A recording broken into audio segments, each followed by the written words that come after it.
नमस्कार, मैं मेघा हिंदुस्तानी स्वागत करती हूँ आपका माटी के लाल पर। तस्वीर एक, सवाल कई।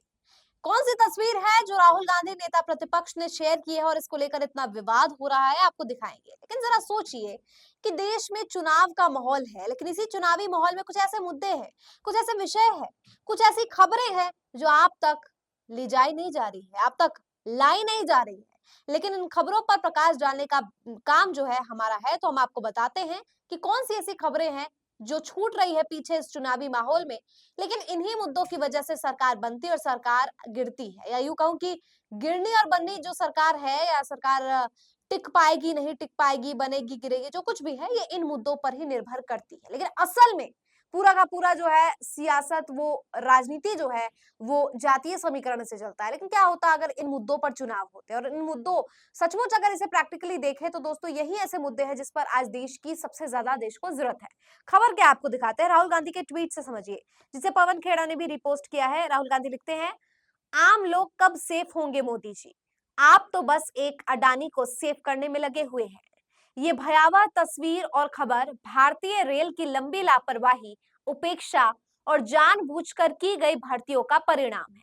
द टाइम्स ऑफ इंडिया की खबर देखिए, लिखा है RLY worker crush to death during shunting. तो यहाँ पे जो है काम करते हुए जो है बीच में ही जो है जो है क्रश हो चला है यह व्यक्ति। मेरे को सही शब्द इस्तेमाल करने से पहले सोचना पड़ रहा है कि कितना भयावह है ये सब कुछ दोस्तों, कि कैसे आज इलेक्टोरल बॉन्ड के जरिए, चाहे वो सेबी प्रमुख माधवी बुच का जो हिंडनबर्ग रिपोर्ट पर जो खुलासा माधवी बुच के बारे में निकला है वो है, ये तमाम ऐसी खबरें हैं जिसमें चाहे आप देखिए कि आदिवासी को वोट लेने के लिए, पहले आदिवासियों को तोड़ने के लिए उन्हें अपनी जगह से हटाया जाता है क्योंकि अडानी के प्रोजेक्ट्स को अप्रूवल मिली है और उसे एक्सपैंड करना है। मतलब अपने अडानी मित्र की सहायता करने के लिए इलेक्टोरल बॉन्ड क्या, क्या हिंडनबर्ग रिपोर्ट, तमाम तरीके से भारतीय जनता पार्टी ये सुनिश्चित करना चाहती है कि उनके पूंजीवादी चंद मित्र जो है वो सुरक्षित रहे।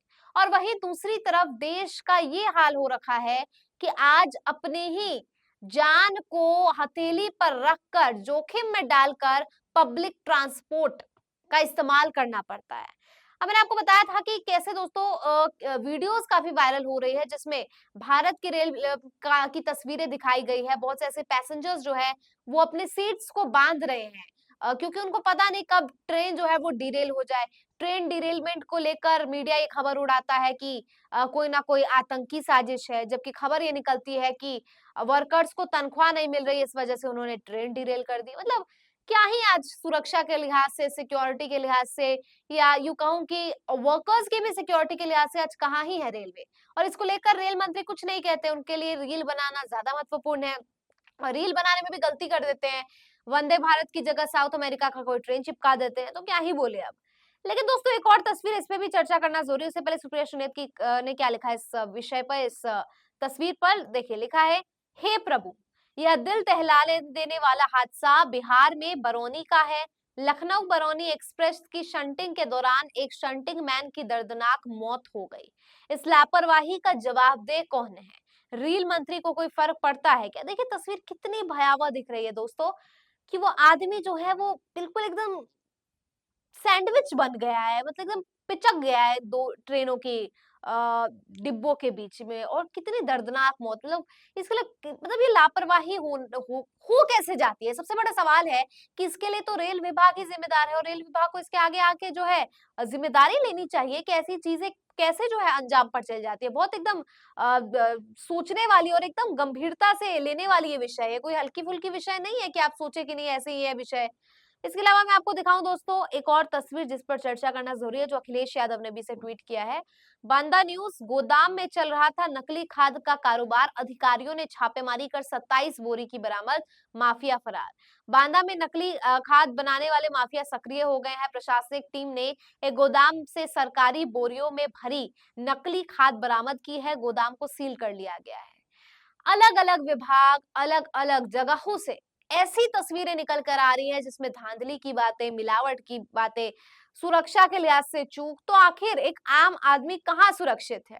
क्या खाद्य पदार्थ में मिलावट हो रही है तो खाद्य मंत्री स्वास्थ्य मंत्री, इन लोगों को जिम्मेदारी नहीं बनती कि आकर बोले कि हाँ, इस तरीके की चीज कैसे हो जाती है। वो भी डबल इंजन वाली सरकार, उत्तर प्रदेश की खबर है जहां पर योगी आदित्यनाथ मुख्यमंत्री है। तो जब सरकार, केंद्र सरकार भी आपकी, राज्य सरकार भी आपकी, तो ऐसी चीजें कैसे हो जाती है?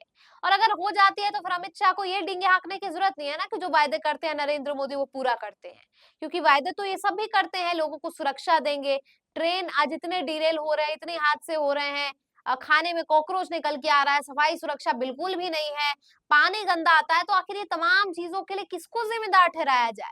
क्या हमेशा नेता प्रतिपक्ष या हमेशा विपक्ष के नेता, चाहे अखिलेश यादव हो या कोई भी हो, उन्होंने ठेका ले रखा है कि देश में जो कुछ भी हो रहा है उसको बताने का? ये तमाम काम जो है दोस्तों वो मीडिया का है। ये खबरों से मुखातिब करना मीडिया की जिम्मेदारी है। अगर मीडिया 50% भी अपनी जिम्मेदारी निभा लेता है तो शायद विपक्ष का काम हल्का हो जाएगा, और साथ ही केंद्र सरकार, राज्य सरकार पर दबाव डाला जाएगा कि आप अपने काम को अंजाम दीजिए। और अगर इस तरीके से चलता रहा दोस्तों और कोई भी किसी भी विषय पर नहीं बोलेगा, तब भारतीय जनता पार्टी को कोई दबाव महसूस नहीं होगा और केंद्र सरकार को लगेगा कि मीडिया को तो दबाव है नहीं, विपक्ष तो विपक्ष में है, सरकार तो उनकी है, और इस तरीके से सरकार चलाने का काम जो है वो किया जाएगा। अब आपके ऊपर है, क्या आप ऐसी खबरों को और सुनना पसंद करेंगे? क्या आप चाहेंगे अखिलेश यादव, राहुल गांधी ऐसी और खबरें लाएं? अगर आप नहीं चाहेंगे तो फिर आपको सोचना पड़ेगा कि जिस सरकार को आपने सत्ता में लाए हैं, क्या वो सरकार अपनी जिम्मेदारी ठीक तरीके से निभा पा रही है?